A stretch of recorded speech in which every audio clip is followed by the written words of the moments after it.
تو یہ رات کی بڑی علامتیں ہیں، اور اس ایک رات کی عبادت اللہ نے 80 سال سے بڑھ کر کی. اسی لیے جب یہ رات آئے تو اس میں مغرب کے بعد غسل کرنا سنت ہے.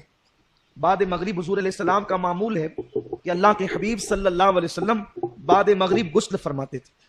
اس کے بعد آقا کریم صلی اللہ علیہ وسلم مسجد میں عبادت کرنا اس رات کو پسند کرتے تھے. گھر میں بھی کر سکتے ہیں، لیکن بلکہ صحابہ کرام تو شب قدر میں نئے لباس کا اہتمام کرتے تھے، نئے کپڑے وہ پہنتے تھے شب قدر میں. کچھ صحابہ تو ایک ہی لباس سلا کر رکھے ہوئے تھے، جیسے حضرت انس ابن خزیمہ وغیرہ، کہ یہ حضرات اسی رات میں وہ لباس پہنتے تھے اور پھر کسی وقت اس لباس کو استعمال نہیں کرتے تھے. آقا کریم صلی اللہ علیہ وسلم سے پوچھا گیا کہ یا رسول اللہ، اگر ہم شب قدر پائیں تو اس میں سب سے زیادہ کون سی عبادت کریں؟ اللہ کو اس رات کون سا عمل سب سے زیادہ پسند ہے؟ تو اللہ کے حبیب صلی اللہ علیہ وسلم نے فرمایا، اگر وہ رات تمہیں مل جائے تو کثرت کے ساتھ دعا کرنا، کیونکہ اس رات اللہ کو دعا بہت پسند ہے.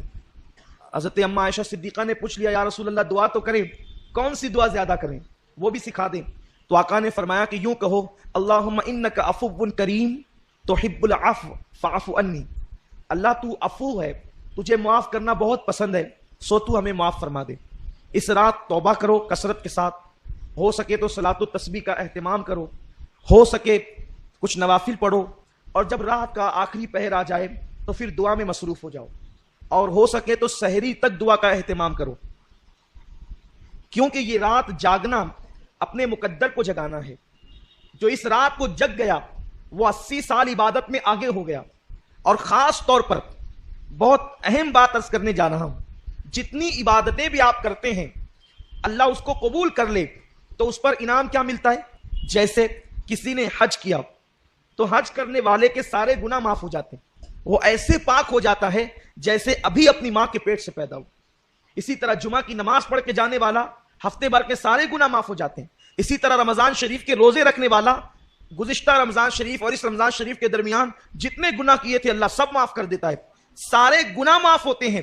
لیکن شب قدر کی ایک انفرادی خصوصیت یہ ہے جو حج میں بھی نہیں ہے، بڑی ذمہ داری سے کر رہا ہوں، جو حج میں بھی نہیں ہے، جو رمضان شریف کے روزوں میں بھی نہیں ہے.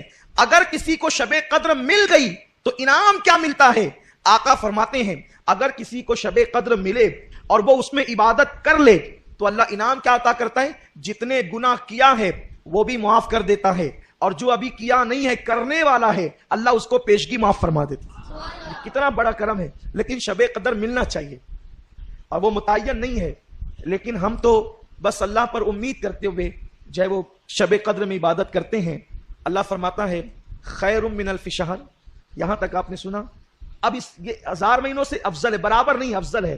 پھر فرماتا ہے تنزل الملائکہ والروح، اور اس رات فرشتے آتے ہیں اور جبریل علیہ السلام آتے ہیں اور کیا کرتے ہیں؟